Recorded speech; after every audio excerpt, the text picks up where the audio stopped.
We're going to get started with our Jewish Student Life webinar. And we'll do some introductions first, and I'll go over a little bit of ground rules, but I want to introduce myself. First, my name is Andy Cirillo, and I serve as RIT's University Chaplain, so responsible for about 25 different religious groups on campus, including Jewish Student Life. Mark and I are actually the only, Mark Goldman, who's on the call, are the only professional staff employed by RIT in the office, but we have about 22 allied staff from affiliated religious communities and spiritual communities across the Rochester area, some of which are on here tonight as well, the call. So really, this is basically a very wide encompassing webinar. We will focus on security and safety. We will focus on campus engagement, and really just how students and parents of students can get involved or help their students get involved and really feel a sense of accountability and responsibility as they navigate, what's a difficult college experience, a difficult young adult experience.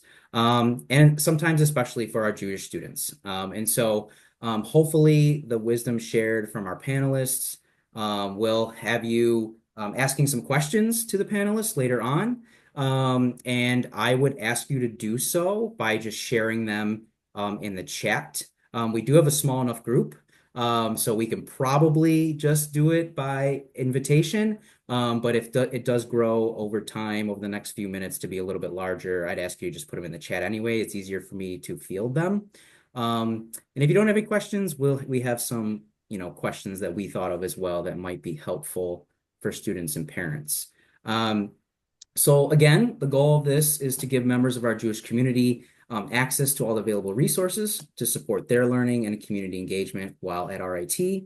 Ground rules, just know that this is in a webinar format, so please don't come off mute if you can help it unless you're going to speak, and that's for our panelists. And just give the time and the grace and listen to our wise panelists. And like I already said, this is recorded for other students and parents, alumni even, and some of our Jewish Life Advisory Council members to enjoy later on. So thank you for your patience and your time this evening. So I'm just going to go around sort of the horn, and I will individually ask our panelists to introduce themselves, their role at RIT, or whatever they may be affiliated with in terms of RIT, and how they sort of contribute to this conversation surrounding safety, security. We have dining folks here, we have campus club and organization folks here. So how they kind of play a role in this sort of chess game that is Jewish life at RIT. So I'm going to ask Mark and Rabbi Yossi to start us off. I'm Yossi Cohen, Rabbi at Chabad of RIT, run Chabad together with my wife Leah and 6 kids that run it too. So Chabad is a Jewish community where what we try to do is provide for all and any needs of Jewish students on campus, be that providing the religious needs, so that would be services and celebrations of all Jewish holidays. Then there is being there for in any other area that Jewish students would need. So kind of flexes where, when things come up, when security may be a concern or other things that worry students on campus or parents of students on campus, try and help out where we can. So thank God, over 9 years since Chabad started, there's now a very active and involved community where students do have made a home, and yeah, and students are able to celebrate, to you know take part in Jewish life to whatever extent they want to, and to some that means I see them many, many times through the week. And that can involve services, all dinners, studying, and everything else. To some, that will be a few times a year for Seder, or anything else that in the major high holiday events. But really trying to be there and then behind the scenes working with any of the other wonderful people on this Zoom call to you know, help out the Jewish students, whether that's behind the scenes, you know, in anything else, whether it's kosher dining that started, that was 8 years of, 8 years ago, I met with the then head of dining to introduce the idea of kosher until kosher loaded latke, and occasionally still meeting to so yeah kind of endeavor to provide the needs of the Jewish community. Thanks, Rabbi. Um, my name's Mark Goldman. I've actually been at RIT for 14 years, getting close to 15, but I've been the Jewish Student Life Engagement Coordinator and Hillel advisor for the last 2.5 years. And very similar to what Rabbi is saying, but I am coming from a student affairs, student life background.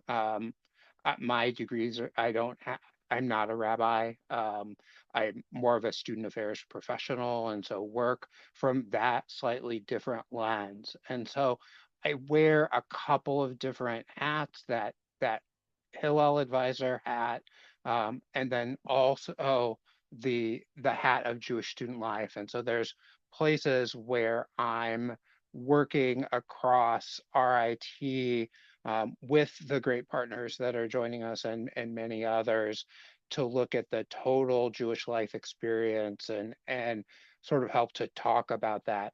Um, I am fortunate that on my first or second day, Rabbi talked about the spectrum of Judaism, and that was very kind words to me, because it's something that I think about every day. And where is the particular individual student, and where are they on their Jewish journey as we work together? And it is a great relationship that I'm fortunate for us to have. Um, and so I will leave it there and move it on to Tony to talk a little bit about safety and security, and then we'll keep moving around. Hello, everybody. My name's Tony Yazbek, and I currently am the director of part of the Public Safety Department and its operations and investigations. So I've been at RIT. So I thought I had everyone in the room beat until Karen just got on. So I've been here 25 years, and I think Karen's got me beat by a little bit. Um, so yeah, 25 years, and I started in the department in a uniformed position, taking calls on from a patrol car on afternoons. And I've had every job in the department, from crime prevention to investigator to manager of investigations, to now the assistant director and then director. So I've kind of know all of the different roles. We have a department of we're at about 38 uniformed officers now, and we work very similar to any small town police department.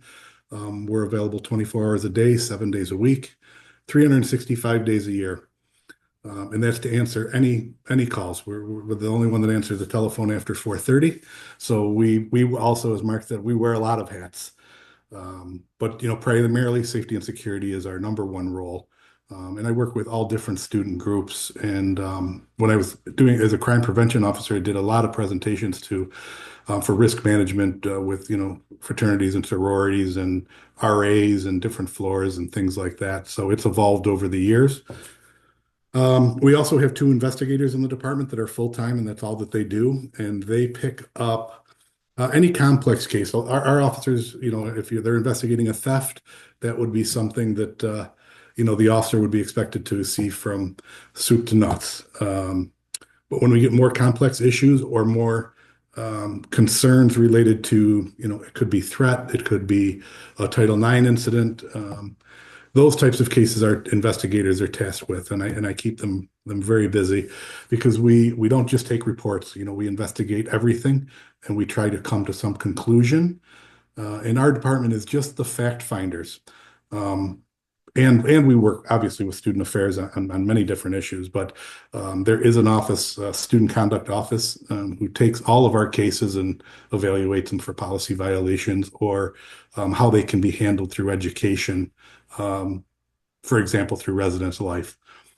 So we took in over 90,000 calls last year through our communication center. We just opened a new communication center that would rival any 911 center in the country. Um, and that opened about 2 years ago. And we're investigating about, 4,000 different cases a year, from, theft to, we run the gamut. So that's about it. If anyone has questions, I'm sure that we'll have an opportunity later to do that. Thanks, Tony. I'm going to ask um, Alex next to talk a little bit about her role in dining. Sure. Thank you, Mark. Hi, everybody. My name is Alexandra Bergio. I'm the Assistant General Manager of Loaded Laka, along with two other dining units on campus. I've been at RIT for about 3 years now. I came on to the project of Loaded Laka pretty not as early as Yossi, but pretty early on. We were still in the build out phase. So I've had a big hand in the menu development, the planning of the kitchen, the hiring, opening the unit. And we provide certified kosher food for anybody who needs it and or wants it. And it's been a real pleasure, to be honest, to learn something new, to be involved in a different community, and to have a bigger purpose than just serving cupcakes. It's nice to feel like you're doing something bigger, and I really enjoy that about the job. So I'm happy to answer any questions or concerns or explain anything that we do. I'm very, very passionate hospitality professional. So anything you want to know, I'm happy to share or find out information about it. Thanks so much, Alex. It's been so great to work with you. Uh, Dominique, would you be willing to jump in next? Absolutely. Good evening, everyone. My name is Dominique George, and I serve as the Associate Director for our student clubs and organizations here in the Center for Campus Life. I actually just celebrated my 9-year anniversary. I started off in the Center for Residence Life actually under Mark's leadership. So I like to say that I was raised by Mark here at RIT. And so in our center, we oversee over 300 student organizations, including fraternity and sorority life. So my office, we process a lot of the new student applications, our re-recognition process, as well as a lot of financials. And then in general, we will work closely with whether it's public safety or kind of Mark and Andy over in spirituality and religious life, to address any student organization concerns. So a lot of what I deal with very often will include student organization conduct. It's more so kind of student to student related, but we have a really great reporting process and support process here in case any issues do come up. So yeah, our students are very involved.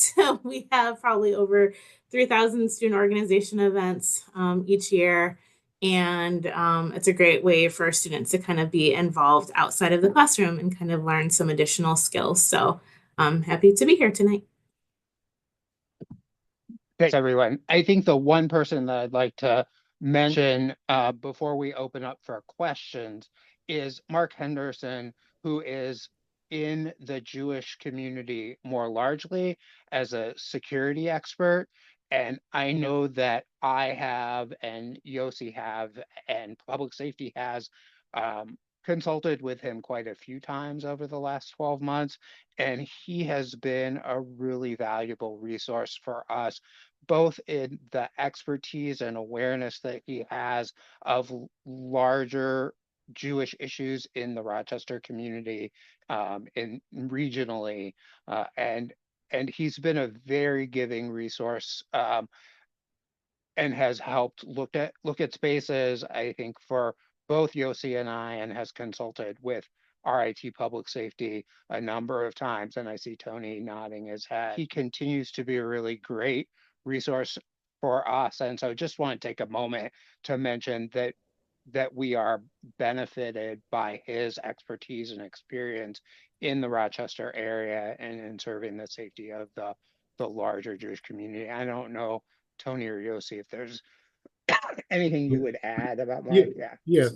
yeah. I was just going to add, just for background and context, Mark is the former police chief of the Brighton Police Department. So he's been in law enforcement. He's an FBI National Academy graduate, and he's just like Mark said, he's just a great resource. Just because we're in our community, we see what we see, but it's nice to see what he is observing. He's got, I mean, do talk about somebody that has connections. The reach that he has, nationally related. So he can look at things regionally. He can, so we can take it to 30,000 feet. We can take it to 60,000 feet. We can take it to 90,000 feet and look down and see what we need to do, and we can prepare. So he's been very useful. I don't know, Andy, if you've gotten any questions or. Thank you all for doing your intros and your background. I guess the one of the first questions I have for maybe start with Mark and Yossi is really how you engage students and how you help them and guide them through their, college times, especially during some more turbulent times like we are in now. What are you seeing? What are you hearing? And how are you reassuring and pointing students toward the resources we have on campus, many of which were just talked about by their respective leaders? Mark or Yossi, either one of you can start first. I'll jump in quickly and then turn it over to the rabbi.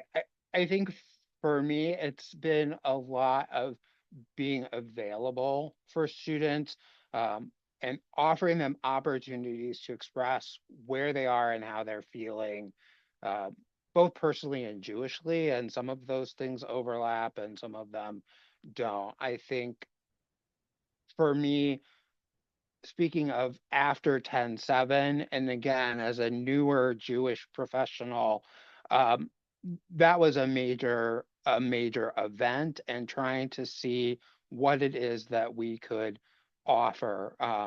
And some of that is making them aware of events. We went into the Rochester community, for the 10/7 memorial that happened, and then the anniversary. Um, and then more recently, there was a vigil with Israel and the hostage release, and that was an event that they found, and they arranged for about 7 or 8 of them to go to. And so for me, that was a milestone, and something that I was in a very appreciative of, the fact that they are finding some of those things for themselves and managing the logistics, that it's not just me making them aware of things and doing all of the preparation to get them to things that they want to go to. Um, and I think different students need different things at different times, and a lot of it is for me being available, and making sure that they have resources and tools to explore their grief and concern and a desire to move through those things, and working with other campus resources, counseling, health center, all of those pieces, and building those relationships.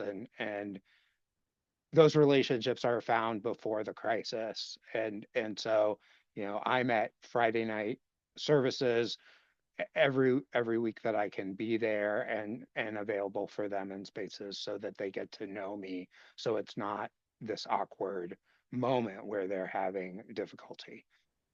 I guess I would ask Alex from your knowledge, sort of how you see the Jewish students taking to or struggling with the presence of loaded latke. Are there things that are working better than others? Um, I can't speak to specifically what customer may be Jewish or not. I personally don't have that interaction. Rabbi Yosef would have more knowledge of who there he knows is involved in the organizations or is there because they're kosher. So I can't directly speak to what customers I know I personally haven't had anybody reach out to me and express, I need kosher food and like I really need this, or I need to be able to pick up food at this time. I haven't had that interaction.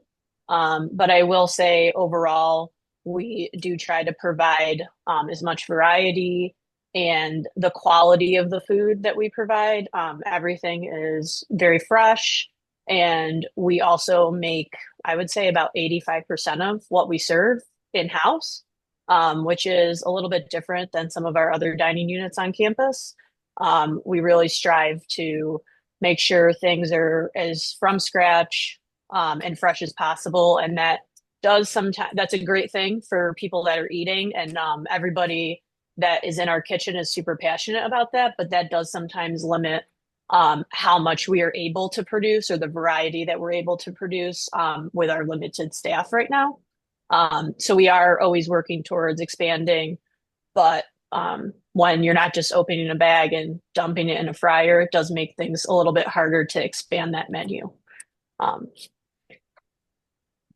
No, I think you bring up a great point about Rabbi Rabbi Joseph Yosef, who is the Mishkiach there, and the kind of relationships that students are building with him. He's just really an amazing resource and builds a great rapport with students, and his passion for his Judaism comes through in mhm. his knowledge of the food and all of that. So I think that I think that's a great thing to mention, and I know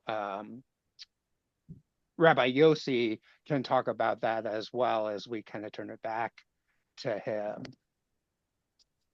Right. So generally, in over the last year, obviously after October 7th, immediately after, there was a lot of concern and a lot of students needing support at that time and turning for support. As time went on, students, they needed to concentrate on their studies, and anything that kind of any worries that came up, they didn't want to necessarily have to deal with protests and other things. You know, so thank God, compared to other colleges, in touch with many colleagues at other schools, we've had it pretty good at RIT in comparison. And on the whole, students have been able to concentrate on their studies, and not being blocked from getting to libraries or having classrooms disturbed or other things that other schools have experienced. And appropriate to thank public safety, who, from what I've seen, have been 10 steps ahead of comparative organizations in other schools, in being on top of what is going on. There has been some concern regarding a club that formed, kind of trying to be active on campus. As things stand right now, there's not been too much that's come from it that the students have seen and has been too much of kind of felt as a threat or a problem as of yet. So it's something that, just keeping an eye on and hoping that doesn't, that doesn't become an issue. And, just other schools have had major issues around that, and Jewish students feeling threatened as a result. So, something here that we, thank God it's been much better. But then in general, having a community where students can come together and they feel comfortable, that's been even more important over the last year, and something which has definitely grown, and the Jewish community definitely has got stronger and grown over the last year or so. And that's both, the number of Jewish students at RIT has definitely grown over the last couple of years, like the total Jewish students, but also the amount of students involved has also been growing. So in terms of kosher, it's been great having loaded lacquer, and I believe that is part of the reason why we are starting to see more Jewish students to choose RIT, and definitely looking at RIT, and constantly being contacted by families regarding RIT. So that's something seen a major increase in. So yeah, still, as the Jewish community grows, the needs of the Jewish community will also grow with that. And sure, I'll be working together with everyone here for many years to come. Thanks, Yossi and Mark. Andy here again. I want to kind of touch on a little bit of what Yossi said about student clubs. And Dominique, I wondered if you could speak a little bit about that process and what students clubs have to go through in order to be recognized, so that, it's not just a free for all. We're not just inviting random student clubs, especially clubs that might, on other campuses throughout the country might have a rather poor reputation with certain things that they've done or said, especially toward Jewish students. And so I think a lot of students are worried about that. And so, Dominique, I don't know if you want to speak to maybe kind of the rigorous process we use in campus life as to how student clubs are formed and how it's really sort of the responsibility of them to make sure that they put forward a good application. Sure. So yeah, we do have a new student club application process, and what the application really entails is we require groups that are looking to form to first have a faculty or staff advisor. And this must be a permanent employee of the university, so they cannot be temporary, they cannot be I forget what the word's called. An adjunct, so they must be employed by RIT. From there, they are required to have 10 members. And so it could be really any enrolled student that's in good standing with the university. And then from there, they must have a president and treasurer. And then we just have a list of questions that we'll ask them. So, what's the name of this organization? If, we will ask if they're affiliated with a national organization. And if they are, they must have a letter of support from that national organization. They have to give us just, potential outline of events that they would bring, what really their relationship with the university, and really Rochester community will be. And then from there, it will go to our student organization recognition committee. And that's a committee of just university professionals throughout student affairs that will review them. If there's additional questions, we'll do some follow-up to make sure to get the application to where it really needs to be. For any group that is political in nature, there's additional steps that they'll have to take. So they will be required to meet with our director, Catherine Solano, who oversees our Center for Leadership and Civic Engagement, and that's just to go through our political activities policies. If there's usually for our religious-based groups, we do require them to also meet with Andy and SRL just to make sure that everything is good there. So, and then after that, we typically will grant approval. Very rarely will we have, groups that will come through. I think since I've been in the role, probably 2020 was, I would say, the one time where we maybe had some groups that, might bring a little bit more activity to campus, but they really, after that, they kind of died out. Sometimes we will see, groups that do start for certain reasons, but it's really kind of on the students to maintain them. And I feel like, from my perspective, we're not really a politically active campus. And so, those groups typically don't do well.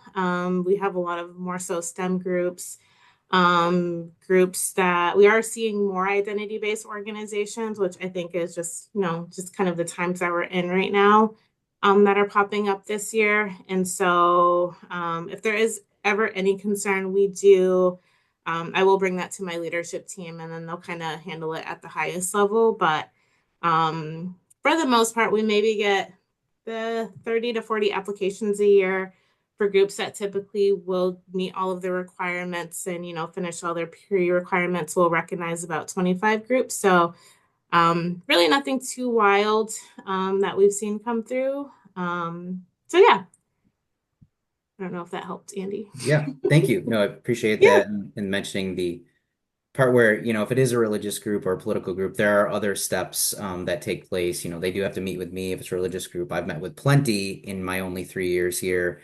And sometimes they're approved and sometimes they're not. And that's a reflection on what they come to offer to the university and what their sort of intentions are. So I wanna circle back to Mark Henderson. We've all introduced ourselves here. Some of us are from public safety, some of some of them are from clubs, some are from Jewish life at its core and in the sort of ministry and student engagement they provide, and some are from dining. I wonder if you could speak to your role as the regional security expert for the Jewish Federation and the Secure Community Network, and maybe how you interact with, for example, Tony. I know he talked about it a little bit, but from your perspective. Prior to the start of the fall semester, our organization presented at a group of campus security directors what Secure Community Network is. It's a national Jewish communal security effort. It's based in Chicago. There's a centralized Jewish operations center where we have a number of analysts that look at all aspects of potential threats or concerns to the Jewish community. We have a subgroup. We have a director that interfaces directly with the Hillel on campus security, and so have been monitoring different situations across the country. Personally, I was involved in the incident at the University of Rochester. I also responded to Cornell University, and we act as a resource to public safety or sworn law enforcement.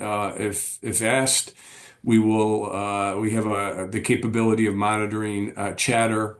I will concur with what I just heard. RIT is a very quiet campus.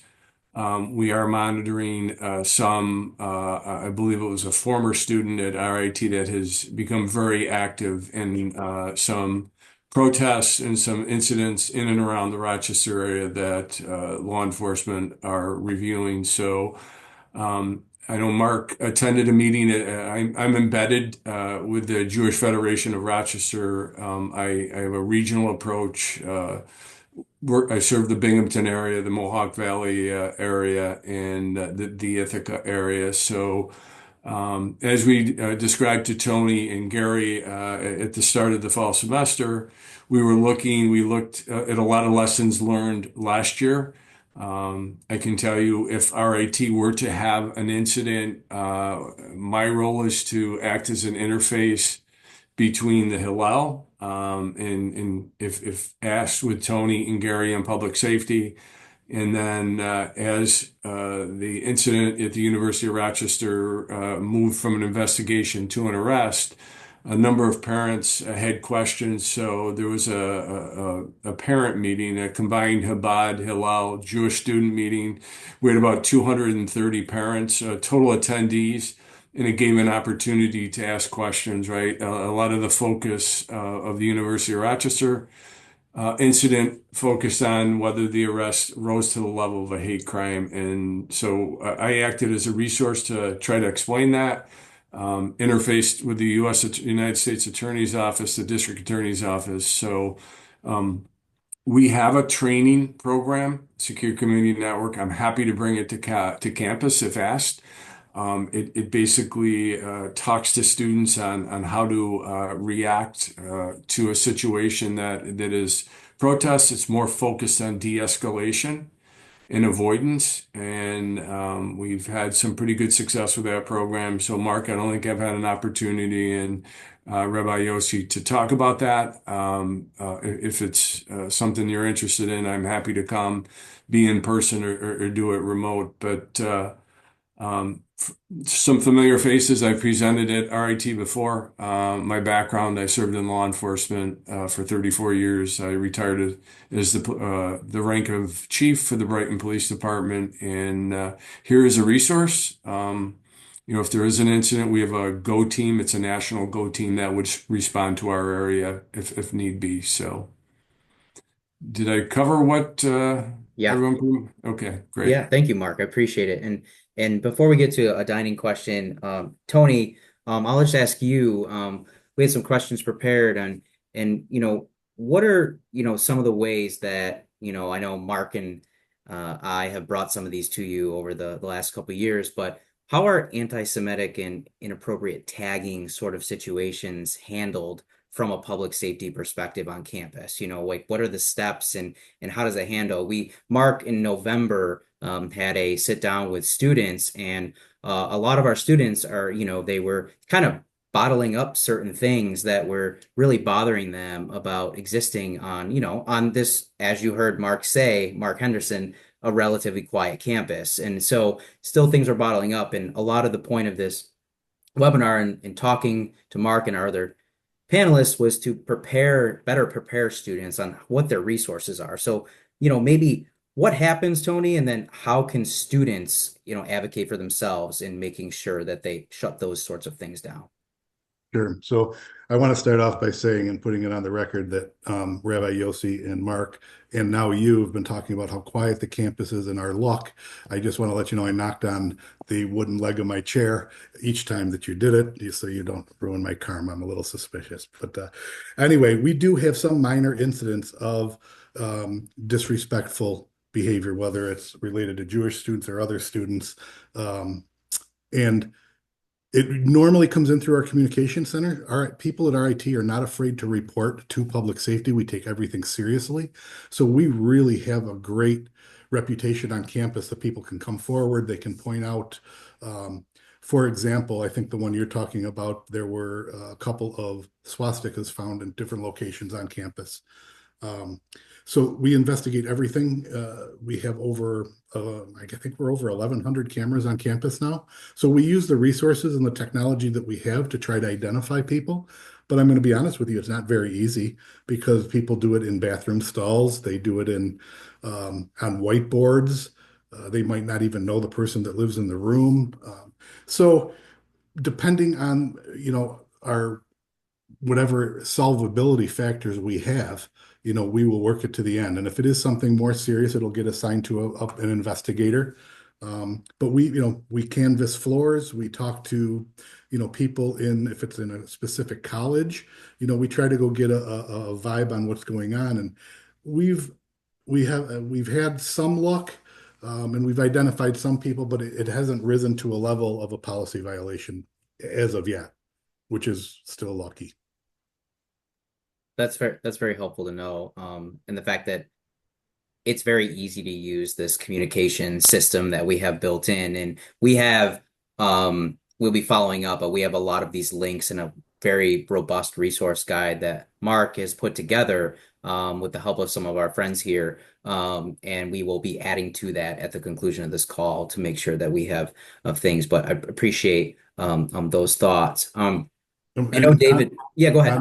so on that, Andy, also for reporting options, as this we have a text line, we have a telephone line, but we also have an app, which is really a really good app. You can take pictures and send them in through the app. So students, we have a lot of downloads. We promote it to all of our first year students coming in. We've had it on campus for at least almost 10 years now. So it's pretty well known out there. So we have a lot of different ways because some people don't feel comfortable calling or meeting with a uniformed officer, and I get that. So we do have other options for people to report, and just because it's reported through uh, even an anonymous aspect, we still investigate. It doesn't matter. Thank you. Thank you very much. It's very helpful. Um, uh, Alex, I got a question for you. I know the sort of solicitor of this question had to go, but I think the question is very relevant. Is there kosher for Passover food for the full week of Passover at the Loaded Laka, or just through Chabad? Does the grocery stores on meal plan have staples like matzah, or did they need to run out to a supermarket? So I know Mark and Yossi can also comment on some of this as well, but I figured I'd start with you, Alex. Sure, thanks, Andy. The first thing I'm going to answer is about the grocery stores. I made a note to myself. Maybe Mark or Rabbi Yossi can speak to this. I do not know that for sure, but if it's not available, I think that that's something that could easily be facilitated through our um, provider, our purveyor that we buy our kosher food from. There are retail options available, and that's something that if there's, the demand and the need for it, and it's not available, that would be a good idea to get some of those staples, even just small amounts in the stores for students that need them. Also, I'll just say we are going to have meals through Passover. There will be 3 pickups. Loaded Lockwood is not open for Passover, so they will not be made by us, but they are certified kosher for Passover. So in the past, there has been kosher food for Passover at the corner store. So I don't know if that's something, Mark, that we can just touch base with them just to make sure that's happening once again. But it has happened every year as far as I can remember. They have stocked. The Passover meals will be kind of a pre-order for the meals, which we also we'll start reminding students to about a month before and send many emails and text messages for those that need reminders. So that's how it's worked. And then there's those pickup times where they pick up the couple of days meals at a time. So that's Yeah, I would quickly add that, yeah, both the corner store and the store over in Global Village, both of those locations have had kosher items in the past, and I think the more times that folks hear that it's a good idea to have them, the better off it is. And then there will be the 3 dates for students to pick up meals for those dates during the Passover period. Great, thank you. Marty just had a question in the chat, which is, I think, important for the parents on the call, or the parents who will be listening to this. Tony and maybe Mark even, when parents have concerns about anti-Semitism at RIT, who should they reach out to? I mean, we've heard about parent Facebook groups and things like that, but what's a more effective way of making sure that their concerns are heard at RIT's campus? So I've had the opportunity to talk to several parents, and I've made myself available.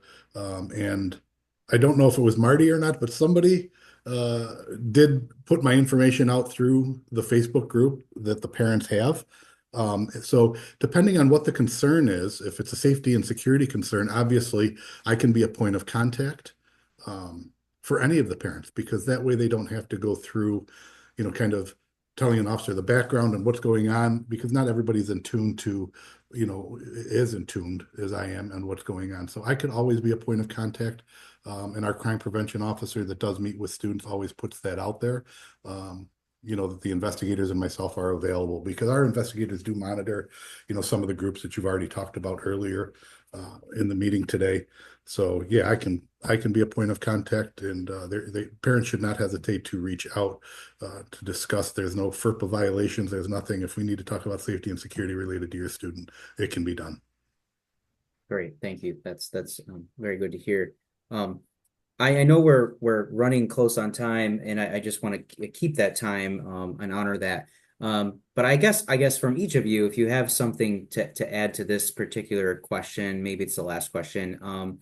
But I suspect this will be the easiest for Mark and Yossi. But maybe even if folks interact with our other Jewish groups on campus, we do have actually two Jewish student organizations on campus that are student run. One is our historically Jewish fraternity, AEPI, and then we also have a deaf Jewish culture club on campus called WOLK. WOLK, and both are very, very active. WOLK kind of came out of hibernation after COVID and has been extremely active and collaborates very regularly with Hillel. And then AEPI has been very involved over the last couple of years with Jewish safety on campus. And so, but from all of you, what are you noticing maybe as we begin this new year, right? We just went through an election cycle, and we obviously are coming out of the anniversary of 10/7, and a lot of things are heightened, emotions are heightened, things are happening. It's a new semester, like I said. What are we noticing as we begin the new year? But maybe on a good note, like what is interesting or important for our Jewish community to be aware of on campus? So I think of programming, I think of events, I think of community opportunities. I don't know, whoever has something to say. I mean, Alex, I think you're always working on new menus with Denise and Yosef over there. So, what is happening from each of your areas, maybe if you can speak to it, that's interesting coming up. Whoever wants to go first. How about Alex? Sure, Andy, thank you. So I like I said earlier, I personally don't have a lot of direct contact with Jewish students on campus, but I do want to take this opportunity to say that if there's anything that anyone needs from me to please, or from Loaded Laka, to please don't hesitate to reach out via email. I'm on the dining website to, if a student sees me and has questions or special requests or a recipe from home that they really want us to try. I welcome all and any feedback or any suggestions. This is a really good opportunity for me to get my face out there and to really put that olive branch, so to say, out. But I will say, in terms of what we're working on this semester, we were able to expand our daily menu offerings in terms of sandwiches and other items that are very popular that were just weekly specials last semester. And we're also in the process of developing, hopefully to come up to be on the menu in the fall, some more plant-based options. So to really take advantage of what we do, we are a meat kitchen, we don't have dairy. So to not only service the Jewish students, but to also maybe have some other students that are plant-based enjoy the food. But I think that applies to everybody, and it gives some more options out there. I'm really proud of the team, what we've done with very, very limited staff. I can't emphasize that enough. And we just continue to grow. Our sales numbers are growing. We are doing much better this January than September. And we're really just keep pushing forward to provide as much quality food as we can for the community and for the RIT community. And we're partnering with Mark for a lot of catering this semester too, which is exciting. And our chef loves doing that because it's his time to play around and come up with new things. So we love that too. Thanks. Mark or Yossi, maybe? I I'll dovetail off of that because again, I think that the students really do appreciate the access to the kosher food and things that they're used to. Um, I have to say that I really enjoy the matzo ball soup that's being offered out of Loaded Latka. It stands up against my mom's, and so I'm glad she can't hear that. But I appreciate the consistency of it and how good that is. And the students really do come together around food. And to get them to show up to stuff, they show up for food and they build community around food, and those are the things that are really enjoyable to watch them, to tell the stories that they have in their upbringing. I mentioned earlier, and I'll reiterate it here. I was really touched that the students figured out they got out into the community to go to the community vigil about the violence and the ceasefire in Israel. I hadn't seen the event, and so I was really a little bit embarrassed personally, but glad that they had found their way to something that was meaningful for them. And for me, that says that they're getting the skills from participating in Hillel and Jewish life to get out into the community, to the things that are important to them, and that's super meaningful to me as someone who works with developing college student leaders and individuals. So I think that those are two milestones, and the fact that we've been able to generate some of the resources to be able to provide more Jewish meals for them, which is something that they really come together around. Yossi? So yeah, so as mentioned before, the community is growing, and the best thing is for students to actually to get involved and to be involved in the Jewish community. And then if anything, there's always that support which is just there by being involved and being connected, and students support each other within the community. So that's a nice thing. And that yeah, so it's been growing, and with strong Jewish community, I think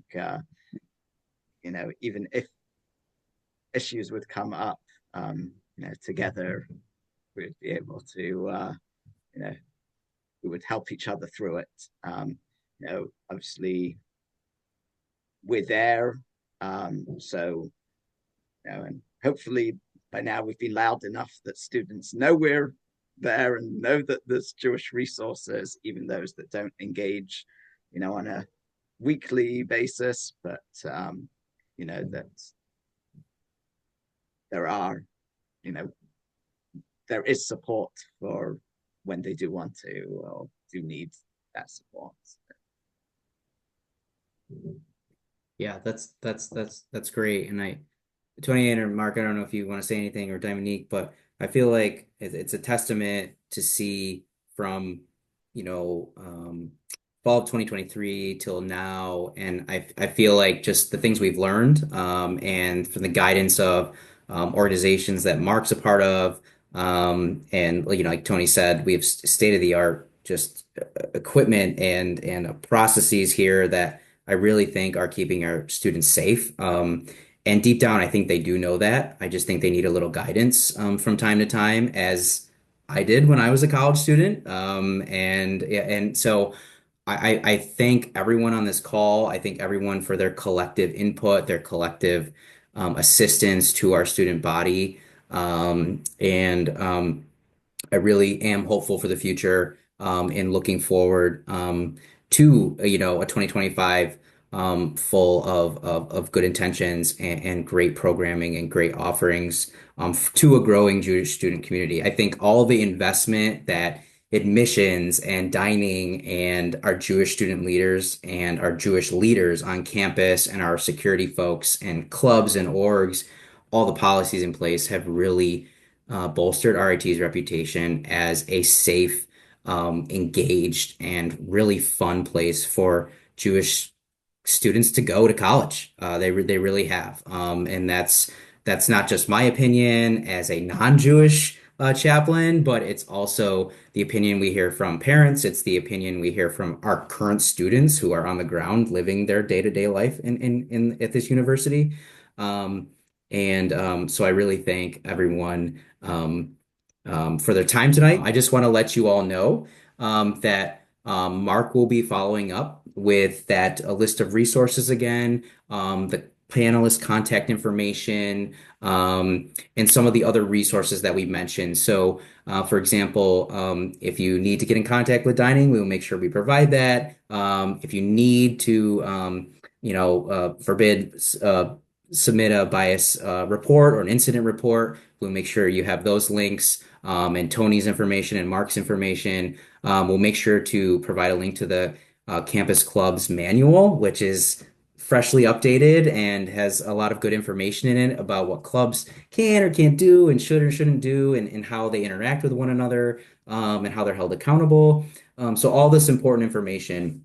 And then I finally just want to say, after editing and all that sort of thing, we will make sure that this is shareable on the Spirituality and Religious Life YouTube channel so that you can share this. And we hope to get this shared amongst more parents and students throughout the rest of the spring semester. So I just want to thank everyone once again, and I wish you all the best rest of your evenings and the best rest of your semesters, and looking forward to a safe and healthy 2025. So yeah, I don't know, Mark, anything else? Thanks for everyone's time. I'm very grateful for your expertise and your kindness and your commitment to students in the RIT community. Great. Thank you so much. All Thank right. you for this. Take care. Have a Thank great you, night, folks. everybody. Take care.